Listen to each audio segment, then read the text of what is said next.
Start பண்ணலாமா? Okay. அனைவருக்கும் வணக்கம்.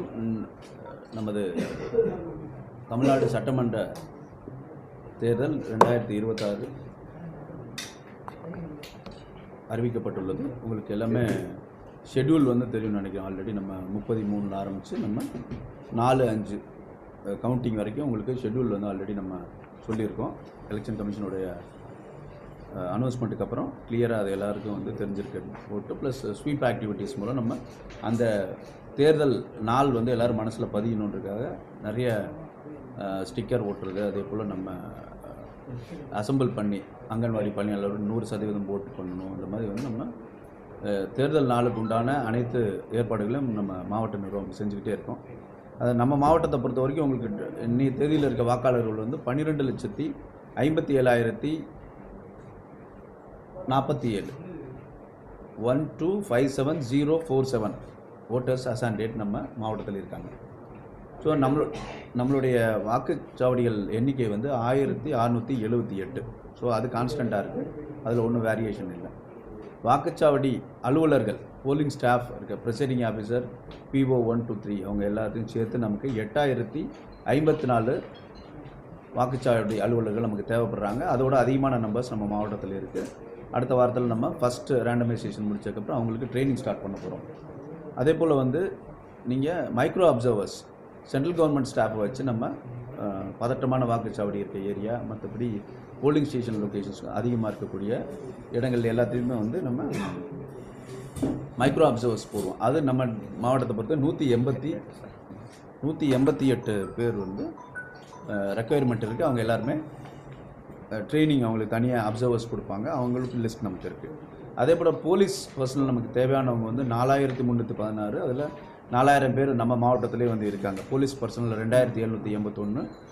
சென்ட்ரல் ஆர்ம்டு போலீஸ் ஃபோர்ஸ் 640 பேர். அதில் எல்லாம் ஆல்மோஸ்ட் வந்துக்கிட்டு இருக்காங்க. எல்லோரும் நமக்கு போதுமான அளவு போலீஸ் பர்சனல் நம்ம மாவட்டத்தில் இருக்காங்க. அடுத்து முக்கியமாக அந்த புதுசாக வாக்காளர்களை நான் சேரணும், என் பேர் இல்லை அப்படின்னு நான் பார்த்துட்டேன். நான் வெப் செக் பண்ணி பார்த்ததில் அல்லது என்னோடய போலிங் BLOட்ட போய் நேர்லேயே பார்த்ததில் என்னோடய பேர் இல்லை அப்படின்னு சொன்னால் உடனே இப்போ சேர்க்க கால அவகாசம் இருக்குது. அது 27/3/2026 கொடுக்கணும். ஏன்னா லாஸ்ட் டேட் ஆஃப் நாமினேஷன் வரைக்கும் பேர் சேர்க்கப்படும்னா அதில் ஒரு வாரம் நோட்டீஸ் பீரியடு, அதில் 3 நாள் ப்ராசஸிங் டைமோடு சேர்த்து நம்ம 27/3 எல்லோரும் இன்னும் விடுபட்டவங்க இப்போ உடனடியாக செக் பண்ணிவிட்டு சேர்க்கணும். அதை ஒரு அப்பீலாக வச்சுக்கிற எல்லோரும் நம்ம மாவட்டத்தில் ஒருத்தர் கூட விடுபடாமல் அவங்களுடைய இப்போ ரீசெண்டாக மாறி இருக்காங்க, இல்லை ரீசெண்டாக மேரேஜ் ஆகி வந்திருக்காங்க, படிக்க போயிட்டு முடிச்சுட்டு வந்துட்டாங்க, இந்த மாதிரி வேரியஸ் ரீசன்ஸ் மாறி இருப்பாங்க. அவங்க எல்லாத்துக்கும் நீங்கள் அவர் ஊடக நண்பர்கள் இந்த மெசேஜை கொண்டு போய் சேர்க்கணும். அப்போ தான் அவங்க எல்லாருமே 100% நம்ம மாவட்டத்தில் ஓட்டர் லிஸ்ட்டில் இருந்தால் தான் ஓட்டு போட விடுவாங்க. ரைட். ஸோ அதை சொல்லணும். அதே போல் அடுத்து நமக்கு தேவையான EVMs, ballot unit, control unit, VVPAT பொறுத்த வரைக்கும் நமக்கு இருப்பில் 2195 இருக்குது கண்ட்ரோல் யூனிட்டு. பேலட் யூனிட் 4056 இருக்குது. VVPAT 2836 இருக்குது. ஆனால் தேவையானவை 2012 control unit, 2012 ballot unit and 2178 VVPAT. இந்த 3 தேவை இருக்குது. இதோட எல்லாமே தேவைக்கு அதிகமாக இருக்குது நம்மகிட்ட. ஸோ அதனால் அது ரேண்டமைசேஷன், அந்த EVMஸ்க்கு உண்டான ஃபஸ்ட் ரேண்டமைசேஷன் 23 நம்ம ஃபிக்ஸ் பண்ணியிருக்கோம். 23/3. ஸோ அந்த ஃபஸ்ட் ரேண்டமைஸ் பண்ண உடனே அந்த list of EVMs and VVPATs எந்தெந்த ஏசிக்கு எந்தெந்த இது பொறுப்புன்னு ரேண்டமைஸ் பண்ணி ரெகக்னைஸ்டு பொலிட்டிக்கல் பார்ட்டி பீப்புள் கையில் டிரான்ஸ்பரண்ட்டாக எல்லாத்துக்கும் வெளியே தெரிஞ்சுருக்கு அவங்களுக்கு கொடுத்துருவோம். ஸோ அதுக்கப்புறம் கேண்டிடேட் ஃபைனலைஸ் ஆனதுக்கப்புறம் அவங்களுக்கும் அந்த லிஸ்ட்டை கொடுத்துருவோம். ஸோ அதை வச்சுட்டு அவங்க ட்ராக் பண்ணிக்கலாம். நாளைக்கு நம்ம ஏசிக்கு அலர்ட் பண்ண மெஷின்ஸ் தான் வருதான்னு. செகண்ட் ரேண்டமைசேஷனில் எந்த போலிங் ஸ்டேஷனுக்கு போகிறது ஃபைனலாக தான் தெரியும். அதனால் அது வரைக்கும் இப்போ ஃபஸ்ட்டு நம்ம டிஸ்ட்ரிக்ட் லெவலில் பண்ணக்கூடிய ஃபஸ்ட் ரேண்டமைசேஷனில் எந்தெந்த ஏசிக்கு பிரித்து கொடுக்கணுமோ அதை மண்டேல ஆரம்பித்து செய்ய ஆரம்பிச்சோம். 2-3 நாளில் கன்சர்ன் ஏசியோடைய ஸ்ட்ராங் ரூமில் போய் அந்த EVMஸை வச்சுருப்போம். அந்த பணி திங்கட்கிழமை ஸ்டார்ட் ஆகுது. அதே போல் நடத்தை விதிகள் அமலுக்கு வந்தது எப்போ? இமீடியட்லி ஆஃப்டர் அனௌன்ஸ்மெண்ட் 15 நமக்கு அனௌன்ஸ்மெண்ட் வந்துச்சு. வந்தவுடனே ஈவினிங் நம்ம டீம்ஸ் எல்லாம் flying squad, static surveillance team, video surveillance team, video viewing team, accounting team எல்லாத்தையும் நம்ம அந்த டீமை ஆக்டிவேட் பண்ணி அவங்க கன்சர்ன்டு ROஸ்ட்டை கொடுத்துட்டோம். அந்த ரிட்டர்னிங் ஆஃபீஸர்ஸ் அவங்க டெய்லி இந்த பறக்கும் படையோட ஆக்டிவிட்டீஸை கண்காணிச்சிட்ருக்காங்க. அதே போல் ஃபஸ்ட்டு 24 மணி நேரத்துக்குள்ளே நம்ம அரசு கட்டிடங்களில் உள்ள சுவர் விளம்பரங்களை 100% அளிக்கணும் அப்படின்னு சொல்லணும். அதை த்ரூ லோக்கல் பாடி எல்லாத்தையும் வந்து பெயிண்ட் வச்சு அதை அழிச்சிட்டு வந்தோம் சுவர் விளம்பரங்களை. 48 மணி நேரத்துக்குள்ளே வந்து அதர் பப்ளிக் பில்டிங்ஸ், நம்ம பாலங்கள், நம்ம ரயில்வே ஸ்டேஷன், வேறு பொதுவான எல்லா இடங்கள்லையும் இருக்கக்கூடிய அந்த சுவர் விளம்பரங்களை அழிக்கிற பணி முடிஞ்சிருக்கு. 72 மணி நேரத்துக்குள்ளே எல்லா சுவர் விளம்பரங்களையும் இன்க்ளூடிங் ப்ரைவேட் சுவர்களில் இருக்கக்கூடிய விளம்பரங்களை அழிக்க சொல்லியிருந்தோம். ஆனால் அதே இது வந்து நகர்பகுதிகளில் எந்த விளம்பரம் செய்யவும் அனுமதி கிடையாது. நம்மதில் ஒரு கார்பரேஷன், 3 முனிசிபாலிட்டி, 17 டவுன் பஞ்சாயத்து இருக்குது. இந்த அர்பன் லோக்கல் பாடிஸில் நீங்கள் எங்கேயுமே சுவர் விளம்பரம் பண்ணக்கூடாது. ரூரல் லோக்கல் பாடியில், வில்லேஜ் பஞ்சாயத்தில் consent of the owner first வாங்கணும். வாங்கிட்டால் வந்து அவங்க விளம்பரம் பண்ணலாம். ஸோ அதுவும் சுவிதா ஆப்பில் நீங்கள் அப்ளை பண்ணி நீங்கள் வாங்கிக்க அப்படின்னு சொல்லியிருக்கோம். சில கட்சிகள் வந்து முன்னாடியே கேண்டிடேட் அனௌன்ஸ் பண்ணாங்க. சில பேர் வந்து முன்னாடியே அந்த ஓனரோட கன்சென்ட்டோட பண்ணியிருக்காங்க. அந்த லிஸ்ட்டை ஆர்ஓவோட ஷேர் பண்ணி எந்த பிரச்சனையும் இல்லாமல் அதை நீங்கள் ரெகுலரைஸ் பண்ணிக்கோங்க, அதுக்கு பர்மிஷன் வாங்கிக்கோங்கன்னு சொல்லியிருக்கோம். ஏற்கனவே 2 மீட்டிங் நம்ம ரெகக்னைஸ்டு பொலிட்டிக்கல் பார்ட்டியோட நடத்தியிருக்கோம். ஸோ அவங்களுக்கு இந்த அட்வைஸ் எல்லாம் வழங்கியிருக்கோம். அதே போல் ஏற்கனவே இருக்க ஸ்கீம்ஸ் வந்து தொடர்ந்து வந்து நடைபெறும். அதில் ஒன்றும் யாரும் தடை பண்ணதோட புதிய திட்டங்கள் தான் எதுவுமே பண்ண மாட்டாங்க, பண்ணக்கூடாது. அது இது வரைக்கும் நம்ம மாவட்டத்தில் அந்த மாதிரி எதுவும் நடக்கலை. அதே போல் வந்து நீங்கள் உரிமம், படைக்கலங்கள், வெப்பன்ஸ் யார் யூஸ் பண்ணணும்னு நமக்கு அட்வைசரி கொடுத்துருக்கோம். எக்ஸம்ஷன் கமிட்டி, நான், எஸ்பி அண்ட் சிஓபி தலைமையில் வந்து யார் வந்து எக்ஸம்டட் பர்சன்ஸாக அவங்க மட்டும்தான் யூஸ் பண்ணணும்.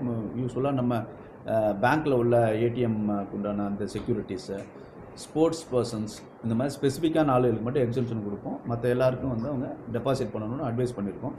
அதே போல் வந்து பார் லைசன்ஸ் எல்லாம் புதுசாக வழங்க மாட்டாங்க, அந்த க்ளோஸாக வாட்ச் பண்ணுவாங்க பாரோட ஆக்டிவிட்டியெல்லாம். அதே போல் வந்து section 127A of RB act 1951 படி நீங்கள் இனிமேல் எந்த விளம்பரம், பிரசுரங்கள், ப்ரெஸ் அண்ட் மீடியாவில் என்ன இது பண்ணாலும் சரி, முக்கியமாக பிரிண்ட் மீடியாவில் நீங்கள் பண்ணுற எல்லா விளம்பரத்துக்கும் கீழே வந்து யார் வந்து பிரிண்டர் அப்படின்ற இது வந்து ப்ராமினெண்ட்டாக டிஸ்பிளே பண்ணியிருக்கணும். அதே போல் வந்து மற்ற எல்லாம் பப்ளிஷ் பண்ணுற எல்லாமே எம்சிஎம்சி கமிட்டி, நம்ம பிஆர்ஓ தலைமையில் இங்கே ஒரு இது வச்சுருக்கோம். நம்ம media certification and monitoring committee நம்ம கலெக்டரேட்டில் கிரவுண்ட் ஃப்ளோரில் இருக்கும், உங்கள் எல்லாத்துக்கும் தெரிஞ்சது. ஸோ அவங்கள்ட்ட கண்டென்ட்டை நீங்கள் வெட் பண்ணணும். வெட் பண்ணதுக்கப்புறம் தான் வந்து நீங்கள் பப்ளிஷ் பண்ண முடியும். அதே போல் நம்ம மாவட்டத்தில் உள்ள திருமண மண்டபங்கள் மற்றும் கூட்ட அரங்குகள், கம்யூனிட்டி ஹால் ஓனர்ஸ் எல்லாத்துக்கும் கூப்பிட்டு என்ன விழா நீங்கள் நடத்தினாலும் எங்களுக்கு இன்டிமேஷன் கொடுக்கணும், அதோட பத்திரிகையெல்லாம் கொடுக்கணும் அப்படின்னு சொல்லி நாங்கள் கேட்டிருக்கோம். அது ஏதாச்சும் விழா நடத்துகிறன்ற பேரில் வந்து நம்ம அந்த போர்வையில் நம்ம ஏதாச்சும் வாக்காளர்களுக்கு பணம் கொடுப்பதோ அல்லது ஃப்ரீபீஸ் அவங்களுக்கு ஏதாவது பரிசு பொருட்கள் கொடுப்பதோ மானிட்டர் பண்ணுறக்க அந்த இது செய்கிறோம். அதெல்லாம் அவங்க செய்ய தவறுனால் அவங்க மேலே நடவடிக்கை எடுக்கப்படும் அப்படின்னு சொல்லி நம்ம சொல்லியிருக்கோம். ஸோ அதனால் அவங்க எல்லாம் கம்ப்ளைண்ட் பண்ணுறாங்க. ரிட்டர்னிங் ஆஃபீஸர்ஸ்க்கு அவங்க தான் ப்ராப்பராக இல்லை ஸோ இது வரைக்கும் வந்து எஃப்ஐஆர் வந்து எஃப்எஸ்டி 2, எஸ்எஸ்டி 4, போலீஸில் 33, மொத்தம் 39 எஃப்ஐஆர் வந்து போட்டுருக்காங்க. ஆமாம், எஃப்எஸ்டி வந்து 2, எஸ்எஸ்டி 4, போலீஸ் 33. வாக்காளர்கள் யாரும் வட இந்திய தொழிலாளர்கள், புலம்பெயர்ந்த தொழிலாளர்கள் யாரும் திருப்பி ஆட் ஆகுறாங்களா சார்? அப்படியே வந்து இல்லை, அப்படி ஸ்பெசிஃபிக்காக சொல்லலை. நிறைய பேர் இப்போதைக்கு நம்மளோட இது வந்து 23/2 அன்றைக்கி நம்ம ஃபைனல் ரோல் எஸ்ஏஆர் முடிச்சுட்டு நம்ம பப்ளிஷ் பண்ணோம்.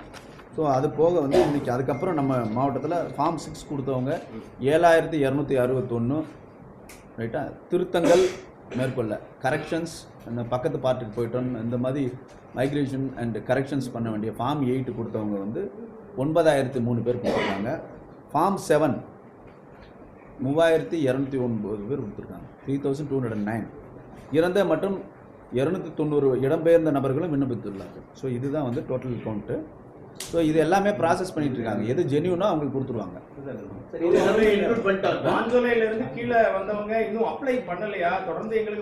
இல்லை, இதில் என்னென்னா இதுக்கு ஒரு ஸ்பெஷல் டீம் போட்டு நம்ம இப்போ டிஆர்ஓட்ட வந்து கடந்த வாரம் கொடுத்தவங்க மட்டுமே 48 பேர் இங்கே சேர்த்துருக்கோம். இது இல்லாமல் வேரியஸ் ஸ்டேஜில் அவங்க இருக்காங்க. ரெட்டியார்பட்டியில் வீடு வாங்கினவங்க, சார் இந்த ஒரு நல்ல நாள் வச்சுட்டு நான் பால் காய்ச்சிட்டு வந்துடுறேன் அப்படின்னு சொல்லி வந்ததுக்கப்புறம் அவங்க கொடுக்குறேன்னு இருக்காங்க. எல்லாரையும் ட்ராக் பண்ணிகிட்ருக்கோம். எல்லோரும் வந்து அவங்க வெவ்வேறு வேலைகளுக்கு போகிறனால என்கிட்ட வந்து ஒருத்தர் நான் மணப்பாறையில் போய் வந்து பெயிண்டிங் ஒர்க் பண்ணுறேன் அப்படின்னு சொன்னார். இன்னொருத்தர் நான் குன்னூரில் போய் வேலை பார்க்குறேன்னு சொல்லுவார். இன்னொருத்தர் வந்து இங்கே டீமில் போட்டு பார்க்கும்போது தென்காசியில் இருக்கேன்னு சொல்லி நாங்கள் ஆல்ரெடி பேர் சேர்த்துட்டோம் சார். நேற்று நைட்டு ஒரு ஸ்பெஷல் டீமை வச்சு நாங்கள் ஃபாலோ பண்ணோம். ஸோ யார் எக்ஸாக்டாக அங்கே இருக்காங்க, யார் கீழே வந்து இருக்காங்க, வீடு எங்கே இருக்காங்கன்னு தரவாக அனலைஸ் பண்ணிட்டு இருக்கோம்.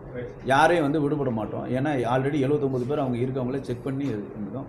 உங்கள் எல்லாருக்கும் தெரிஞ்ச விஷயம் தான். நான் ஜாயின் பண்ண உடனே அங்கே போனேன். அப்போயே வந்து 83 ஃபேமிலிஸ் தான் இருந்தாங்க.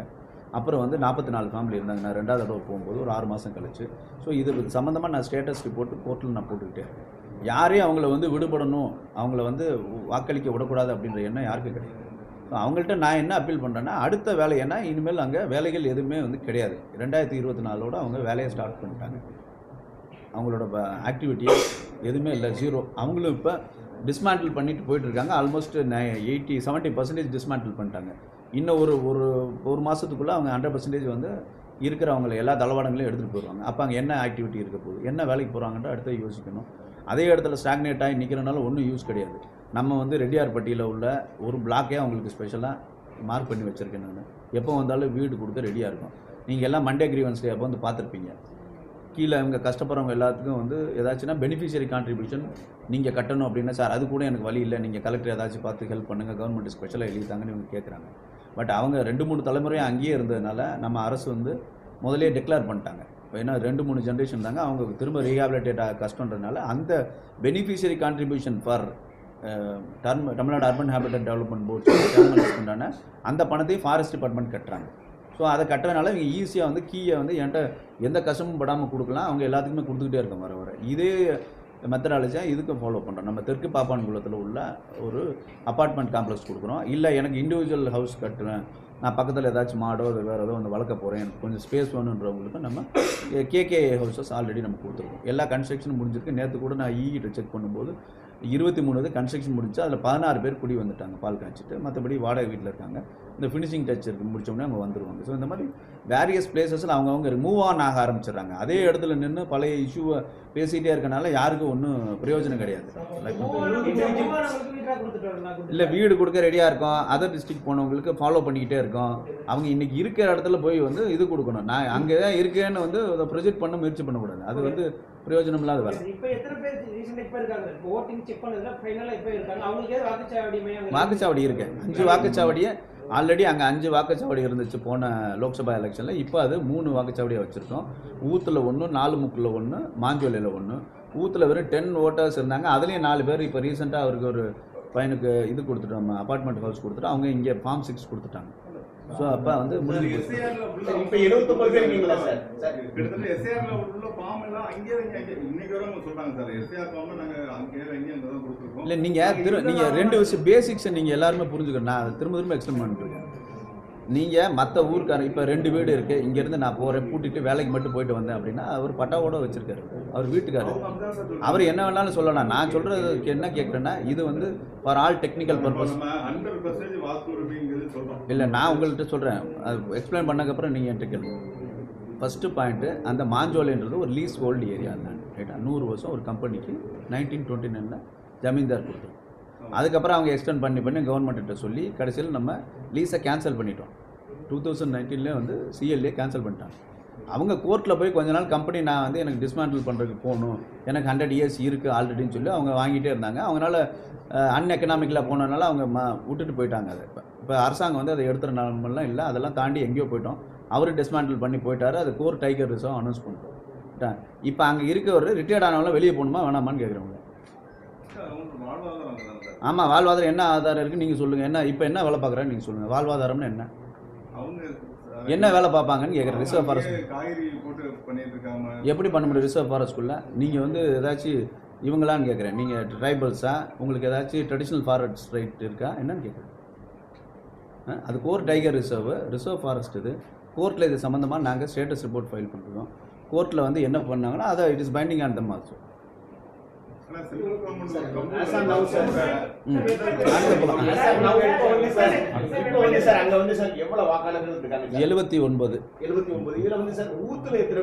10 பேர் இருக்காங்க. 10 பேர்ல தான் அந்த 4 பேர் இப்போ மாத்திட்டாங்க, ஃபார்ம் 6 கொடுத்துட்டாங்க. 4 பேர் மாத்திட்டாங்க. மாஞ்சோலையில் சார் மாஞ்சோலை இல்ல சார். அது 25 அப்ப 28 அந்த ஒரு வாக்குச்சாவடியில 10 இப்ப 6 பேர் தான் வந்தாங்க. 6 பேர் தான் இருக்காங்க. இப்ப last- இருப்பாங்க. நம்ம தான் ஃபைனல் சப்ளிமெண்ட்ரி ஏன்னா தேனியில ஒரு 6 வாக்குகள் 5 இல்ல தேனியில் இல்ல நாமக்கல்ல. பள்ளி கல்லூரிகள்ல சார், பள்ளி கல்லூரிகள் இப்ப ஆல்மோஸ்ட் எக்ஸாமினேஷன்லாம் முடிஞ்சு லீவ் விட போறாங்க.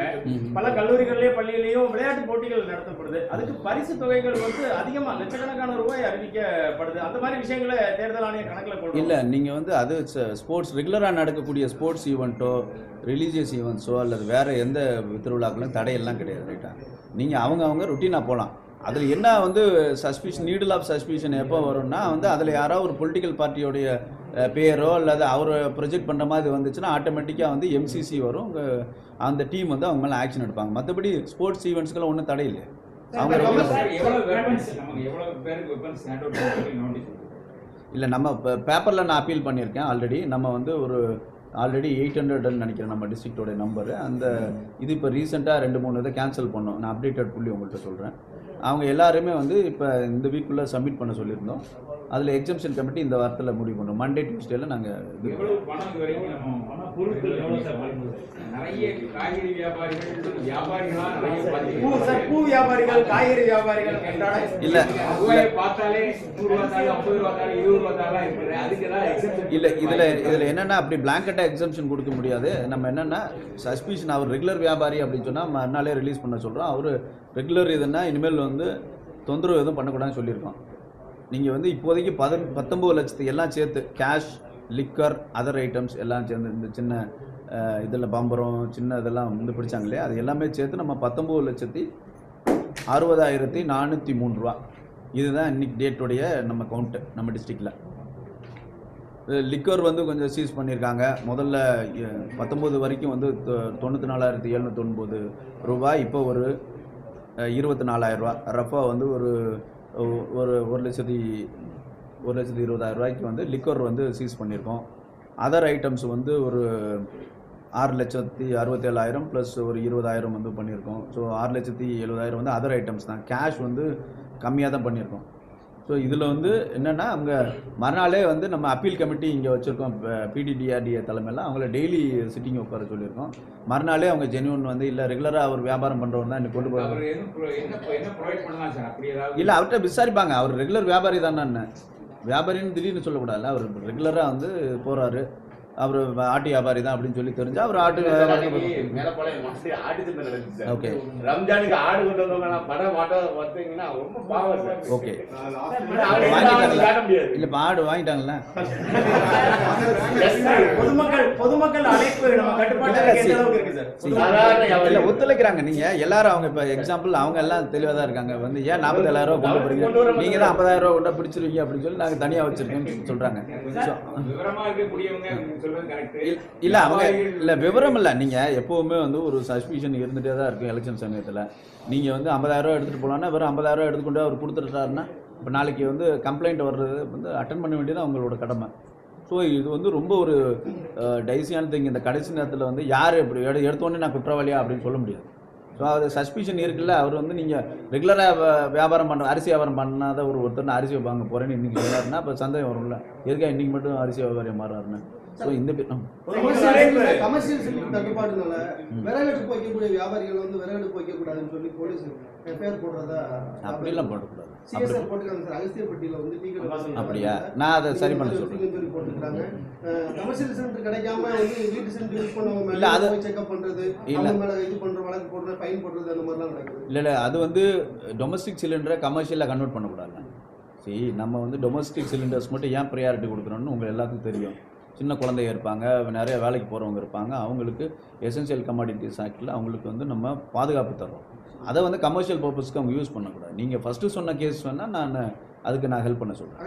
அகஸ்தியர்பட்டியில் அதாவது கமர்ஷியல் சிலிண்டரை இல்லாமல் அவர் விறகடுப்பு வச்சதுக்கெல்லாம் வந்து சிஎஸ்ஆர் போட்டிருந்தா அதை நான் சரி பண்ண சொல்கிறேன். போலீஸ் சரி. அரசு மதுபான கடைகள் சார் தேர்தல் முன்னிட்டு அதிக அளவு பாக்ஸ் வாங்கிட்டு போகிற மாதிரியா இருக்குது. அது கட்டுப்பாடு இல்லை, 30% மேலே எங்கே சேல்ஸ் ஆகிற எல்லா கடையும் டெய்லி அனலைஸ் பண்ணுறோம். டெய்லி எல்லாம் சொல்கிறாங்க பக்கத்தில் திருவிழா நடந்துச்சு அதனால் சேல்ஸ் நடந்துச்சு அல்லது ஒரு விசேஷம் அந்த தெருவில் நடந்துச்சு அப்படின்னு சொல்கிறாங்க. அதுக்கு அவங்களுக்கு 9 லிட்டர்ஸ் வரைக்கும் லிக்கல் வெண்டிங் ரூலில் இருக்குது. ஒவ்வொரு இதுலேயும் விஸ்கி லெவலில் பாட்டில் வச்சுக்கலாம், இது வச்சுக்கலாம். அதுக்கு மேலே போனவர் தான் அந்த எக்ஸர்வைஸ்மான் இதெல்லாம் அன்றைக்கி பிடிச்சது. அதில் அது ரிலேட்டடாக போட்டிருக்கேன். இந்த சொன்ன 33ல் அதுவும் வரும் போலீஸ். ஆமாம் சி விஜில் இது வரைக்கும் இப்போ 29 கம்ப்ளைண்ட் வந்து வந்திருக்கு. C vigil complaint. இது இல்லாமல் நம்ம டோல் நம்பர் 1950 அப்சர்வர்ஸ் டைரெக்டாக வந்து பண்ணது சோசியல் மீடியாவில் எல்லாம் சேர்த்து நமக்கு 10 கம்ப்ளைண்ட்ஸ் வந்து. ஸோ 39 டோட்டலாக இது வரைக்கும் கம்ப்ளைண்ட் வந்துருக்கு. ஆமாம் எல்லாமே வந்து சி விஜிலில் வந்து 100 மினிட்ஸ்க்குள்ளே சால்வ் பண்ணிட்டு போகணும். அதில் எல்லாமே மெஜாரிட்டி இந்த சுவர் விளம்பரங்கள் பண்ணுதான். பெர்மிஷன் வாங்கினதையும் அதுக்கப்புறம் அழிச்சிட்டாங்க, இல்லை அது வந்து பெர்மிஷன் வாங்காமல் இவர் வச்சிருக்காரு அப்படின்னு சொல்லி இந்த மாதிரி கிராஸ் ரெஃபரன்ஸ் வர்றது தான் வந்து. மாவட்ட மக்களுக்கு என்ன அப்பீல் சார்? இல்லை sir, collector and district election officer நம்ம மாவட்டம் வந்து தமிழ்நாட்டிலே இல்லை இப்போ நடக்கிறதுலே ஹையஸ்ட் நம்பர் போலான பர்சன்டேஜ் போலான மாவட்டம்ன்ற பெருமையை நம்ம மாவட்டத்துக்கு வாங்கி தரணும். அதுக்கு எல்லாரும் ஒத்துழைக்கணும். அங்கீகரிக்கப்பட்ட அரசியல் கட்சியில் முக்கியமாக ஊடகத்துறை நண்பர்கள் நீங்கள் எல்லாத்தையும் இதை ப்ரொஜெக்ட் பண்ணி ஓட்டு போடுறதோட முக்கியத்துவத்தை வலியுறுத்தணும். அதே போல் எத்திக்கல் ஓட்டிங், நீங்கள் வந்து பணம் வாங்கிட்டு ஓட்டு போடக்கூடாது. அப்படி வந்தால் வந்து நீங்கள் அதுக்கு சி விஜிலில் நீங்கள் கம்ப்ளைண்ட் பண்ணணும்னு சொல்லி ஒரு நல்ல எலெக்ஷன் நடத்தணும். Free and fair election, transparent election, ethical election நடத்தணும்னு எலெக்ஷன் கமிஷன் ஆஃப் இந்தியாவுடைய எல்லா நடைமுறைகளையும் நம்ம ஃபாலோ பண்ணால் பெஸ்ட் டிஸ்ட்ரிக்ட்னு பேர் வாங்கி தரணும். அதான் என்னோட அப்பீல். கண்டிப்பாக ஒரு 3 நாளைக்கு ஒரு தடவை பண்ணுறேன். இல்லை இப்போ எதை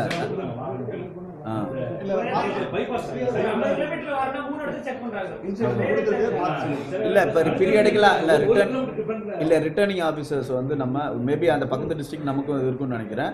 நான் அதெல்லாம் இப்போ வந்து ரீஒர்க் பண்ண சொல்லியிருக்கேன். டெய்லி மாற்றி கொடுக்க சொல்லியிருக்கேன் ரிட்டர்னிங் ஆஃபீஸர்ஸ். இதுவரை சோதனையில் பிடிக்கப்பட்ட பணம் மற்றும் பொருட்கள் மீது அங்கீகரிக்கப்பட்ட அரசியல் கட்சிகள் மீது எதுவும் வழக்கு செய்யப்பட்டது அந்த மாதிரி ஒன்றும் ஸ்பெசிஃபிக்கான வித் சிம்பிளோடு பிடிக்கல. ஒரு சஸ்பிஷனோடு பிடிச்சது. நேற்று தான் கமிட்டி உட்காந்துருக்கான் ஃபஸ்ட்டு சிட்டிங். அடுத்து என்ன பண்ண சொல்கிறேன்? இல்லை போட்டிருக்கோன்னு நினைக்கிறேன், செக் பண்ணுறேன்.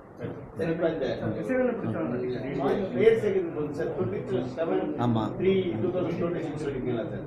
அந்த டேட்ல 18 இயர்ஸ் இருக்க முடிச்சாங்க. தேவையில்லை அதாவது போட்டு போடலாம்.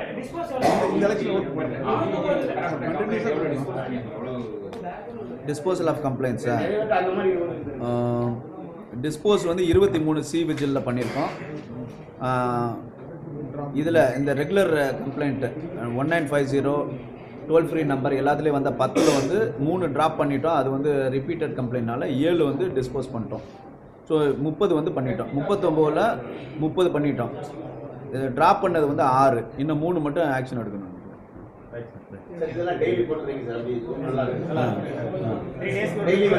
இல்லை இதே பண்ணிடுறேன். 3 டேஸ்க்கு ஒன்ஸ் நான் ப்ரெஸ் மீட் கொடுக்குறேன். அதில் வந்து ஏன்னா ஆக்டிவிட்டி இப்போ தான் ஸ்டார்ட் ஆகுது மண்டேலேருந்து. இது வரைக்கும் ஃபஸ்ட்டு டீஃபேஸ்மெண்ட்டே போயிட்டு இருந்துச்சு. சுவர் விளம்பரங்கள் தான் மேஜர் இஷ்யூ. 1950ல் வந்து என்ன கேட்டாங்கன்னா, எனக்கு வந்து எபிக் கார்டு எங்கே இருக்குது, நான் ஆல்ரெடி அப்ளை பண்ணேன், இப்போ எனக்கு கிடைச்சிருமா, பேர் வந்துருமா, அந்த ரிலேட்டட் கொஷின்ஸ் தான் நிறைய வந்திருக்கு 1950 கம்ப்ளைண்ட்டில். ஸோ அது ரொட்டீனால் வந்து நான் வைக்கலை. இந்த அடுத்த வாரத்துலேருந்து ஒன்ஸ் இன் 3 டேஸ் வைக்கிறேன். ஏன்னா மண்டே நமக்கு முக்கியமான ஈவெண்ட்டு. ஃபஸ்ட் ரேண்டமைசேஷனாக விவிஎம் போகிறோம். அதுக்கப்புறம் வந்து ஃபஸ்ட் ரேண்டமைசேஷன் ஆஃப் போலிங் பர்சனில் அந்த ட்ரைனிங் ஸ்டார்ட் ஆகிருக்கு எல்லாத்துக்கும். நம்ம இப்போ ட்ரைனிங் வேணுமோ நீங்கள் கவர் பண்ணுறதுக்கு யூஸ்ஃபுல்லாக இருக்கும். இப்போ பண்ணிடலாம். ஒன்ஸ் இன் 3 டேஸ் எல்லாம் பண்ண சொன்னால் ரியல் டைம் எல்லாத்துக்கும் நீங்கள் கண்ட்ரோல் ரூம் நம்பர் வச்சுக்கோங்க. இல்லை கண்ட்ரோல் ரூமில் எல்லாம் கொடுக்க சொல்கிறேன். நீங்கள் சென்ட்ரலைஸ்டாக பண்ணுங்கள்.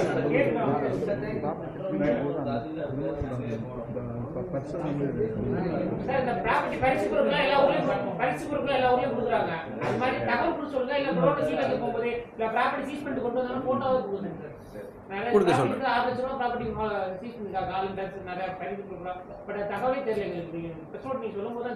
ஓகே இல்லை அது என்ன, நீங்கள் சென்ட்ரலைஸ்டாக கண்ட்ரோல் ரூமில் ஒரு நாளைக்கு ஒரு தடவை கேட்டுக்கங்க. அதான் கரெக்டாக.